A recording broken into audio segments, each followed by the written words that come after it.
함께 나눌 말씀의 제목이 터 위에 각 사람의 공적이란 제목으로 나누겠습니다. 사실 오늘 본문 말씀을 여러분께서 보시면요, 바울은 이런 말을 전합니다. 12절에 만일 누구든지 금이나 은이나 보석이나 나무나 풀이나 지푸로 이 터 위에 세우면 각 사람의 공적이 나타날 터인데 그 날이 공적을 밝히리니. 공적하면은 이제 사실 원어로는 이제 work, 그렇죠? 그러니까 행위의 결과를 얘기합니다. 어떤 행적 이런 의미인데 이 공적이 그 날에, 즉 하나님께서 우리의 행위를 계수하는 날인 거죠. 그래서 우리가 성경을 보면은 그 날에 우리 행위에 대한 상급이 주어짐을 성경은 여러 곳에서 사실 언급을 합니다. 그래서 마태복음에 있는 말씀 잠깐 보시면 마태복음 16장 27절에 보면요, 인자가 아버지 영광으로 그 천사들과 함께 오리니 그때 각 사람이 행한 대로 갚으리라. 하나님께서, 예수님께서 각 사람이 행한 대로 상급을 주시겠다 이렇게 말씀하시죠. 그러기에 우리에게 늘 궁금한 것은요, 과연 어떤 행위를 귀히 여기시는지, 그리고 이제 상급하면은 이게 다 갖출 수 없잖아요. 상급이라는 게 우리가 메달을 봐도 뭐 금메달, 은메달 뭐 이렇게 메달의 차이를 둡니다. 그럼 상급의 차이를 위한 판단은 또 어떻게 하실지, 이런 것들이 궁금한 거죠. 근데 오늘 본문은요, 사실 성경에서 유일하게, 우리 성경에서 유일하게 지금 제가 질문한 것에 대한 답을 확실하게는 아니더라도 나름 좀 답을 주려고 하는 것을 보게 됩니다. 그래서 이를 좀 함께 보았으면 합니다. 하지만 먼저 이제 우리가 이제 근본적으로 중요한 가르침은, 우리 기독교인들에게 근본적으로 중요한 가르침은 믿음에 대한 가르침인 거죠. 왜냐하면 이제 무엇보다도 믿음을 매우 중요시하기 때문에. 왜냐하면 이제 구원의 확신이 믿음을 통해서 주어지는 거 다들 아시지 않습니까? 우리 임마누엘 성도님들, 예수님께서 이 땅에 구세주로 오셔서 내 죄를 대신하셔서 십자가의 죽음을 당하셨고요, 또 그의 죽으심을 당하심으로 내 죄가 깨끗이 사함을 받았음을 믿으시죠. 그렇죠? 아멘. 또 예수님의 부활을 통해서 영생의 소망까지 갖게 하셨습니다. 얼마나 귀합니까? 놀라운 복된 소식입니다. 이 복음을 다들 믿으시기 바랍니다. 또 이 복음의 뜻하신, 이 복음을 뜻하시고 허락하신 이가 창조자 하나님이심도 믿으실 것입니다. 그래서 나의 구원의 확신을 위해 이러한 믿음을 갖는 것이 너무나 중요하고 귀한 거죠. 근데 저희가 지난주에 또한 믿음의 범위도 좀 넓혀가야 함을 좀 나눴습니다. 우리 믿는 이로서 이제 좀 믿음의 범위를 넓힌다는 것이 좀 굳센 믿음을 갖기 위해서 좀 넓혀야 되는 거죠. 그래서 비록 아직은 육을 가지고 있지만, 내가 육을 가지고 있지만 내게는 이제 새 생명이 주어졌구나 하는 그런 믿음, 거기에 대한 믿음을 갖고 있는 겁니다. 이미 영생의 소망이 주어졌을 뿐만 아니라 지금 내가 하나님의 성전이 되고 또 내 안에 하나님의 성령이 계심을 우린 또한 믿어야 하는 거죠. 그래서 내가 이 영이신 하나님의 인도함을 받고 그를 의지하면서 새 생명을 경험하면서 살아가고 있는 그 모습들, 이것들을 우리가 늘 경험하면서 살아야 됩니다. 그렇지만 그런 가운데 우리 신앙인들이 또한 놓쳐서는 안 되는 것이 있어요. 성도님의 인도하심을 따라 실제로 경험하면서 우리가 삶의 행함이 따라야 되는 거죠. 행함이 따라야 되는 겁니다. 그래서 야고보도 보면은 행함이 없는 믿음은 죽은 믿음이라 이렇게 말씀하셨습니다.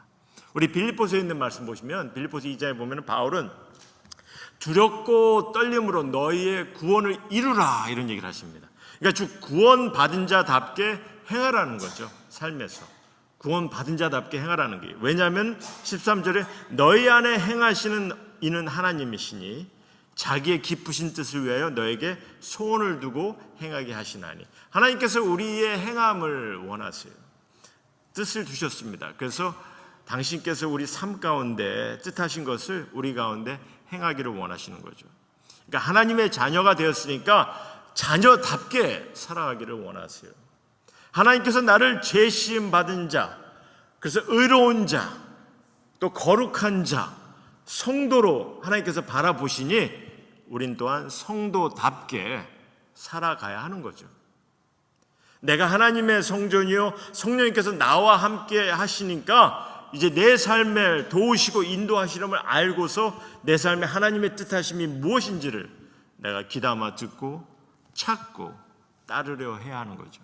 신앙 삶에 그래서 행함을 드러내야 됩니다. 그렇다면 어떤 행함이겠습니까? 좀 더 구체적이고 현실적으로 우리가 어떤 행위를 해야 하나님께서 뜻하시는 행위인지 이를 볼 수 있으면 참 귀한 거죠. 근데 이제 우리가 해야 될 행위는 이거다 하고서 명백하게 가르치는 그런 본문이 있으면 참 좋을 텐데 성경에서 보면요, 사실 없는 거죠. 사실 우리에게 주신 계명도, 예수님께서 주신 그 계명도 보면요, 하나님을 사랑하고 내 이웃을 내 몸같이 사랑하라. 매우 넓은 의미에서 이게 보면 전반적인 면에서 말씀을 하십니다. 그러니까 구체적으로 어떤 행위를 해야 하는지 좀 말씀을 통해 우리가 좀 고민을 해봐야 되는 거죠. 하지만 그래도 그나마 오늘 본문이 이런 고민에 좀 도움이 될 수 있게 하고 있기 때문에 좀 함께 좀 봤으면 합니다. 다시 보시면요, 12절부터 보면 만일 누구든지 금이나 은이나 보석이나 나무나 풀이나 지푸로 이 터 위에 세우면 각 사람의 공적이 나타날 터인데 그날이 공적을 밝히리니 이는 불로 나타내고 그 불이 각 사람의 공적이 어떠한 것을 시험할 것입니다.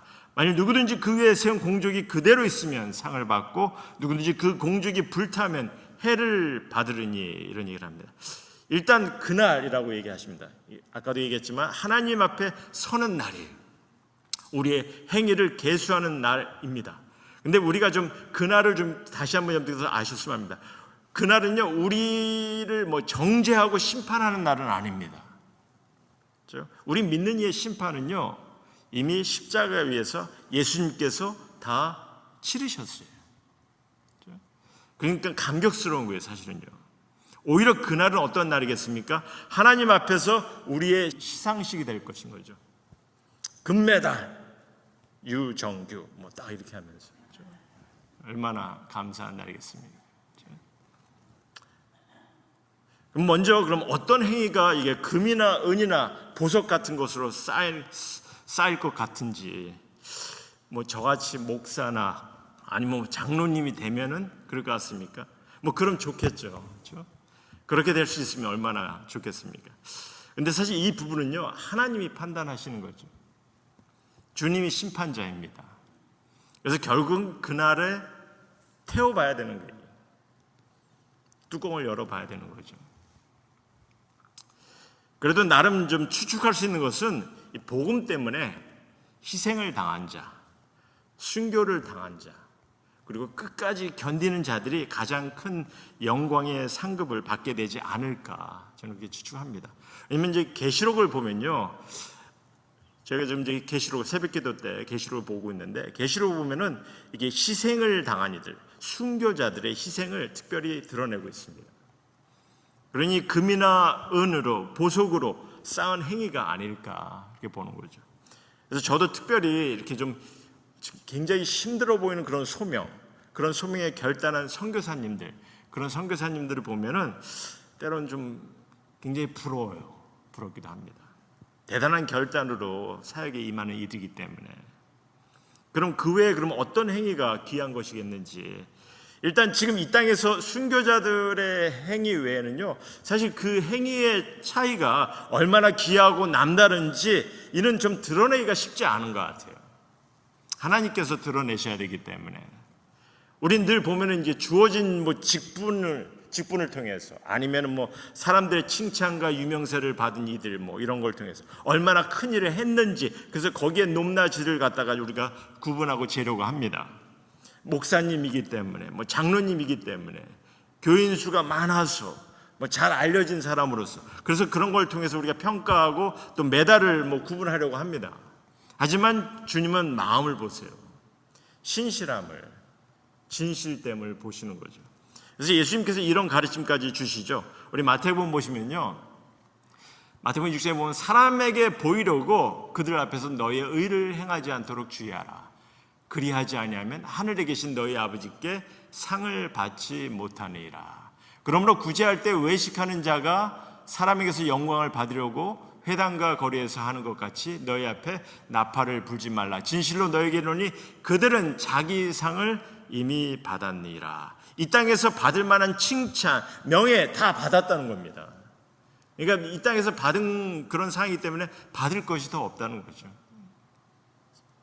사실 이게 불로 태울 때 사라져 버릴 그런 행위가 어떤 행위가 있을 수 있는지 이를 좀 먼저 볼 필요가 있는 것 같아요. 그래서 왜냐하면 의미가 없는 결과가 보이질 않는 그런 행위일 거 아닙니까? 그러니까 좀 제대로 봐야 우리가 좀 신앙생활에 우리가 나름대로 어떠한 행위를 해야 되는지 좀 나름대로 좀 구분할 수 있고.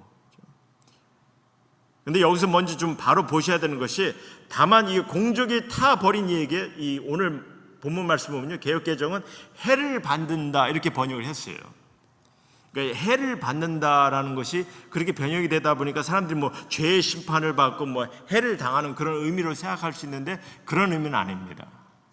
이게 어떤 의미냐면요, 해를 본다는 것이 손해를 보는 거예요. 행한 일이 무의미해지는, 열심히 일을 했는데 그냥 헛되이 돼버리는 그런 모습을 얘기하는 거죠. 그래서 열심히 행하고 기대는 했는데 받을 것이 없어 보이는 그런 상황을 경험하는 거죠. 그러니까 이제 자신은 구원을 받되 불 가운데서 받은 것 같으리라, 그렇게 적고 있는 거죠. 구원받은 자로서 하늘나라에서 누릴 수 있는 상급이 그냥 없는 그런 모습이 되는 거죠. 우리 임마누엘 성도님들은 여러분들 영생의 삶을 어떻게 상상하십니까? 여러분들 영생의 삶을 어떻게 상상하십니까? 저희가 요즘 이제 그 계시록을 보면서 이제 많은 경우 보면 이제 이 하늘나라에 가면은 하나님을 찬양하고 막 이렇게 경배하는 것만 하는 것처럼 얘기할 때가 좀 많이 있어요. 물론 이제 하나님을 찬양하고 경배하는 것은 너무나 귀하고 중요한 거죠. 그래서 이제 계시록이 이 부분을 굉장히 강조되게 우리에게 기록하고 있는 거죠. 하나님께 온 백성들이 모여서 찬양하고 순교당한 이들도 찬양하고, 그렇죠? 얼마나 귀한 겁니까? 근데 저는요, 그냥 이게 찬양과 경배만 드린다면은 그것도 영원한 세계에서 지속적으로, 그럼 그건 아니라고 좀 보거든요. 여러분 어떻게 생각할지 모르겠지만, 그러니까 이제 음악을 별로 좋아하지 않는 사람에게는 그게 얼마나 보링하겠습니까? 물론 하나님을 찬양하는 게 기쁨이 되겠지만, 하지만 성경은 분명 우리에게 뭐라고 말씀하시면요, 그날에 새하늘과 새 땅을 언급하십니다. 새하늘과 새 땅을 허락하시면서 새로운 육을 갖게 하는 것을 말씀하고 계세요. 어떤 육의 모습일지는 우리가 정확히 알 수는 없겠지만, 하나님께서 창조하신 사실 이 땅, 우리가 보면 하나님께서 창조하신 사실 이 땅은요, 새하늘과 새 땅의 모형물입니다. 프리뷰예요, 사실은. 그리고 이 세상이 좀 보면, 요즘 보면 이 세상이 하루가 다르게 변하지 않습니까? 놀랍게 발달하는 걸 봐요. 그러니까 사실 새하늘과 새 땅은요, 상상이 더 안 돼요. 어떻게 보면은 너무나 빨리 변하니까. 왜냐하면 사실 제가 보기에는 지금 우리가 상상하는 것 그 이상이라고 좀 저는 봅니다. 그렇지 않겠어요? 사실 우리가 지금 놀라운 이 변화를 발견하고 지금 발전해 가게끔 하나님께서 허락을 하시고 계시거든요. 그러니까 하나님께서, 왜냐면은 이게 이미 존재하고 있는 기술, 이런 테크놀로지를 지금 우리가 지금 발견하고 있는 거 아닙니까? 우리가 이걸 새롭게 막 발명한 게 아니에요. 그렇죠? AI 기술 이미 있는 거죠.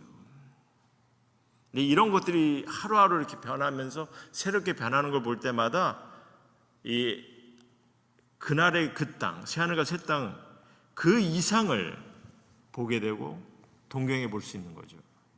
그래서 정말 새하늘과 새 땅을 펼쳐질 때 상상 이상의 것을 누리게 하지 않을까.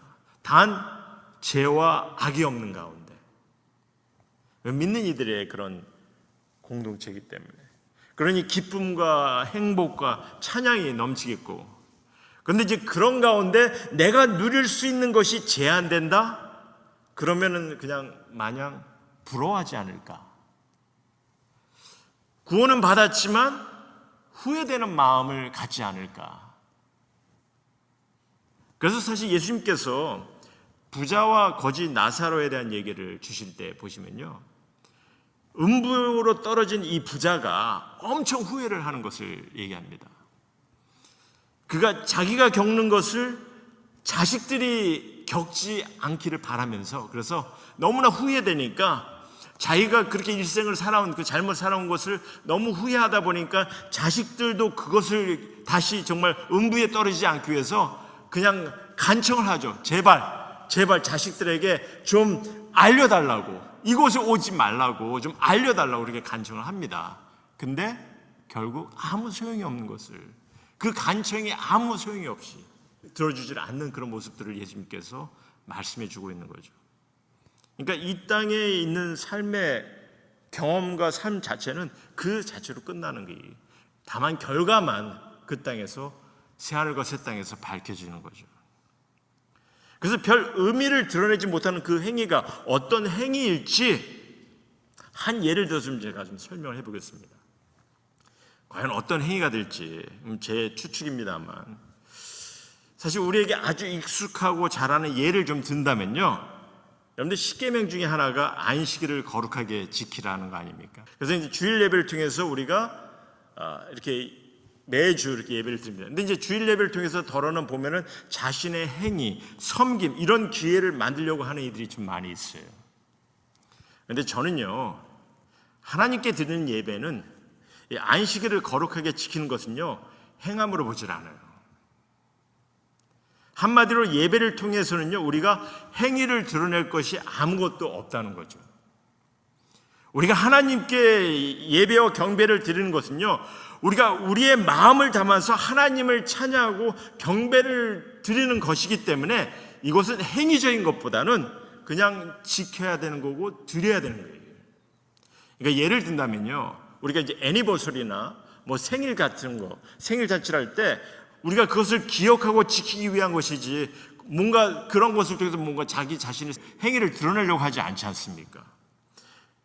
그러니까 뭐 생일을 준비하면서 뭔가 뭐 내 행위를, 내가 너 생일을 준비하니까 얼마나 내가 자랑스러워, 뭐 이런 걸 드러내려고 하지 않지 않습니까? 그러니까 하나님께 드리는 예배도요, 성가대도 마찬가지예요. 찬양도 그렇고 이게 행위를 드러내기 위한 것이 결코 아니라는 거죠. 자랑하려고 하는 것도 아니고 말입니다. 누가 우리가 뭐 성도들 앞에 뭔가 드러내고 뭔가 사람들에게 보이려고 하는 거 아니잖아요. 다만 하나님께 마음을 드리고 시선을 돌리고 찬양과 말씀으로 경배를 드리고 하나님을 기억하는 그런 시간이지 않습니까? 보여줄 행위는 아무것도 없어요. 그러니 사실 어떻게 보면 숫자가 중요한 것도 아니고요. 그런데 이제 이렇게 예배를 드리는 마음보다는 나름대로 뭔가 좀 감당해야 하는 일로 이렇게 여기고 주의를 보내는 이들이 있어요. 뭔가 내가 감당해야 되고 뭔가 좀 행위적으로 뭔가 좀 일을 해서, 그래서 이제 남들에게 뭔가 좀 보이고, 그러다 보면 뭔가 공적으로 쌓는다 생각을 할 수 있겠죠. 근데 다 타버리고 나면은 보이는 게 없게 되는 거죠. 사실 이게 뭐 금식을 하고 기도하는, 자신을 위해서 기도하는 것, 뭐 제자 훈련하는 것, 이런 것들도요, 결국 자신을 위한 것이기 때문에 이런 것들도 행위를 위한 것이 아닌 거죠. 물론 이제 제자 훈련 같은 경우는 행위를 위해서 지혜와 도움을 주기도 합니다. 그래서 필요한 거고요. 근데 자꾸 보면은 이제 내가 이런 뭐 금식을 하고 이런 제자 훈련을 통해서 자꾸 남들에게 보이려고 하다 보니까, 그래서 자신을 드러내려고 하다 보니까 이게 이제 종교 행위, 율법 행위라는 말이 붙게 된 겁니다. 근데 이제 그럼에도 불구하고 제가 확신하는 것은요, 주님의 날, 우리가 전심으로 예배를 드리는 이 순간은 물론 하나님께 향한, 하나님을 위한 순간이지만 공적으로 쌓일 것이라고 믿습니다.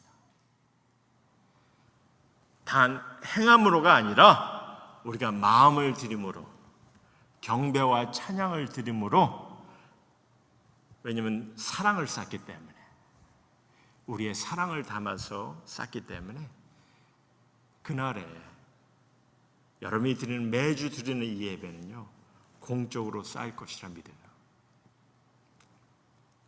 그래서 이제 그 출애굽기에 보면 안식일을 지키는 것을 영원한 언약을 맺는 것처럼 얘기를 합니다. 우리가 드리는 이 귀한 예배는 하나님께서 기뻐하시는 예배요, 하늘에 공적으로 상급을 위해서 쌓아는 그런 귀한 예배가 되는 거죠. 그래서 바울은 아주 명백하게 이런 말씀을 하시는 거죠. 오늘 12절 말씀 다시 보시면요, 만일 누구든지 금이나 은이나 보석이나 나무나 풀이나 지푸로 이 터 위에 세우면, 이런 얘기를 합니다. 이 터는 무슨 말씀입니까? 이 터는 뭐예요? 우리 9절부터 한번 보겠습니다. 9절 보시면, 우리는 하나님의 동역자들이요 너희는 하나님의 밭이요 하나님의 집이니라. 주님의 교회를 지금 말씀하고 계세요. 그러면서 그 집이, 주님의 교회가 어떻게 세워졌는지를 설명하는데 10절부터 보면은, 내게 주신 하나님의 은혜를 따라 내가 지혜로운 건축자와 같이 터를 닦아둠에 다른 이가 그 위에 세우나 그러나 각각 어떻게 그 위에 세울까 조심할지니라. 이 닦아둔 것 외에는 능히 다른 터를 닦아둘 자가 없으니 이 터는 곧 그리스도라, 이런 얘기를 합니다. 한마디로 예수 그리스도가 터가 되는 주님의 교회 안에서 우린 주님의 공동체로 하나님께 예배를 드립니다. 그런지 무엇보다도 하늘에 공적을 쌓는 너무나 귀한 순간이 되는 거죠. 사실 이 땅에서도요, 우린 열심히 일을 하면서 뭐를 쌓습니까? 우리가, 여러분들께서 세상에서 열심히 일을 할 때 뭐가 쌓여져요? 은퇴연금이 쌓이잖아요. 안 쌓여지세요? 쌓여지죠, 다들 모으시잖아요, 그렇죠? 쌓아 올리잖아요. 그렇죠? 그러니까 그리스도가 터가 되신 주님의 교회를 통해서 우리가 공적을 쌓는다면은 어떤 것이 있겠습니까? 무엇보다도 진실되이 드리는 예배와 경배의 순간이 쌓여지겠죠. 우리의 마음을 담아서 하나님께 사랑의 마음을 전하는 그 순간들, 하늘의 귀한 공적이 되어 쌓여질 것입니다. 그리고 예배 외에 우리가 쌓아올 수 있는 행위가 있다면은, 우리가 이제 교회가 주님의 가족 공동체를 세웠으니까 이제 사랑하는 성도 간에 섬김이 있어야 될 것이고요, 서로를 위한 기도가, 또 주님의 사랑을 배워서 그 사랑을 나누는 것. 물론 이제 이 공동체라고 했을 때 저는 이제 주님의 가정도 포함이 된다고 봅니다. 그런 삶 속에서 우리가 싸울 수 있는 것들을 얘기하고 있는 것 같아요. 사실 제가 이제 오늘 주보에는 성경 구절을 적어놨는데 파워포인트는 적지 않았습니다. 근데 이 성경 구절을 보시면은 나름대로 이런 부분들을 설명하고 있는데 제가 간단하게 좀 말씀을 드릴게요. 에베소에 보면요, 이런 말씀하십니다. 사랑 안에서 참된 것을 하여 범사에 그에까지 자랄지라. 그는 머리니 곧 그리스도라 하시면서 온몸이 각 마디를 통하여 도움을 받음으로 연결되고 결합되어 각 지체의 분량대로 역사하여 그 몸을 자라게 하며 사랑 안에서 스스로를 세우느니라, 이런 이야기입니다. 우리가 같이 함께 지체가 돼서 연결돼서 서로 협력하며 주님의 교회를 세울 때, 그것이 우리에게 있어서 하늘의 공적이 쌓여지는 모습이 되는 거죠. 그래서 사실 우리가 같이 그 지체로서 우리의 일들을 감당하기 위해서 성경 우리에게 하나님 성령의 은사를 허락하셨다, 이렇게 말씀하시죠. 그래서 로마서에 보면은 이 한 몸의 많은 지체를 가졌는데 그 지체에 따라서 하나님께서 성령의 은사를 주셨다는 겁니다. 그래서 서로 지체가 되면서 은혜 받은 그 은사의 그 일을 통해서 우리가 맡겨질 일들을 감당하는데, 때로는 섬기는 일을 통해서, 때로는 가르치는 일을 통해서, 때로는 위로하는 일들을 통해서, 구제하는 일을 통해서, 다스리는 일을 통해서, 긍휼을 베푸는 일을 통해서, 이런 일들을 통해서 성령의 은사 가운데 그 일을 통해서 함께 세워나가는 그 모습들을 설명하고 있어요. 그러한 일 하나하나 자체가 하늘에 쌓여지는 공적이 되는 거죠. 그래서 빌립보서에 있는 이 장은 이렇게 얘기합니다. 각자 일을 돌볼 뿐더러, 여러분 스스로 일을 돌볼 뿐더러 다른 사람들의 일을 돌보아 나의 기쁨을 충만하게 하라. 그러니까 우리가 서로를 돌볼 때 하나님의 기쁨이 우리 가운데 넘치는 거죠. 쌓여지는 거예요. 우리의 일들도 돌보지만 남을 위해서 우리가 힘쓰고 돌볼 때 그리스도의 터, 주님의 교회 안에서 예수님께서는 또 이렇게 말씀하십니다. 마태복음 25절에 보면요, 진실로 너에게 이르노니 너희가 여기 내 형제 중에 지극히 작은 자 하나에게 한 것이 곧 내게 한 것이라. 이런 얘기를 하지 않습니까? 이런 행위들이 모여서 이런 행위들이 이루어질 때, 경험될 때, 행해질 때 하늘에 여러분들 각 사람의 공적이 쌓여지는 것입니다. 여러분, 만약 한 달만 살 수 있는 그런 시한부 인생이라면 어떻겠습니까? 아마도 한 달만 내가 살 수 있는 시한부 인생이라 그러면 많은 것을 포기하고 절망 가운데 살아가는 이들도 있을 거예요. 하루하루 살아가기가 너무 힘들고, 그렇죠? 너무 힘들고 어려움을 생각하고 그렇게 보낼 수도 있습니다. 그런데 그런 시한부 인생을 살아가는 여러분께 하나님께서 정말 영원한 삶의 확신을 실질적으로 보게 하셨다면은, 영원한 삶을 볼 수 있도록, 정말 눈으로 볼 수 있도록 하게 하셨다면은, 그것을 여러분께서 확신한다면 어떻게 하시겠습니까? 여러분들 인생이 비록 한 달이겠지만 변하지 않겠어요? 아마 여러분께서 그 본 것을 통해서, 그 확신을 통해서 많은 사람들에게 그 놀라운 것들을 나누길 원하실 겁니다. 구원의 소망을, 영원한 삶에 대한 소망을 나누지 않겠냐는 거죠. 비록 나는 한 달만 살지만 이 놀라운 것을 내가 경험했으니 이 기쁜 소식을 전하지 않겠냐는 거죠. 그런데 사실 영생의 확신이 있으시다면요, 이게 한 달이나 20년의 시한부 인생 별 차이가 없는 거죠. 한 달의 시한부나 20년의 시한부 인생 별 차이가 없어요. 영생에 대한 확신이 있으시다면, 여러분의 모든 죄를 대신해서 예수 그리스도께서 십자가에서 죄의 형벌을 감당하시고 이제 우리 모두에게 영생의 확신을 허락하셨어요. 그러니 우리가 이를 인식한다면은, 이 놀라운 하나님의 은혜를 받았으면요, 앞으로 내게 주어진 20년의 시한부 인생이든 30년의 시한부 인생이든 하늘의 공적을 쌓아야 되지 않겠냐. 물론 여러분의 선택입니다. 나무로 풀과 같은 것으로 쌓든 보석으로 쌓든 여러분의 선택입니다.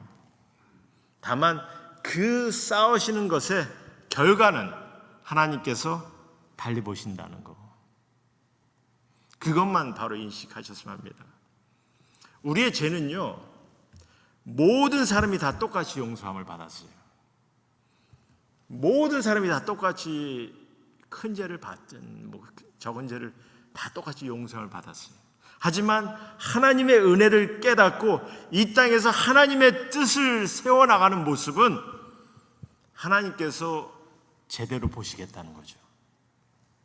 왜? 그가 착하고 충성 있는 종아 하며 칭찬하시기를 원하시기 때문에, 하늘의 상급을 준비하시기를 원하시기 때문에, 그러니 사실 보석 같은 것으로 공력을 쌓는 것이 너무나 귀할 것이라 믿습니다. 여러분께서 하늘의 공적을 쌓는 것, 그래서 저는 그렇게 봅니다. 나이에 제한이 없어요.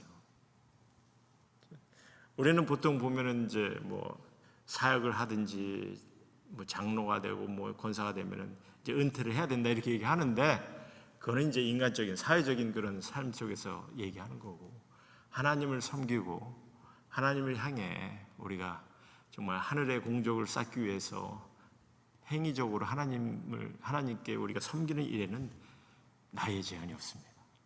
기력이 있을 때까지 더 싸울 수 있으면 더 좋은 거 아닙니까? 그렇죠? 싸우셔야 돼요. 왜냐하면 이런 얘기 하기는 조금 뭐라 하실 수 있겠지만, 영생의 삶 속에서 여기서 테슬라 타다가 거기서 못하면 좀 그렇잖아요.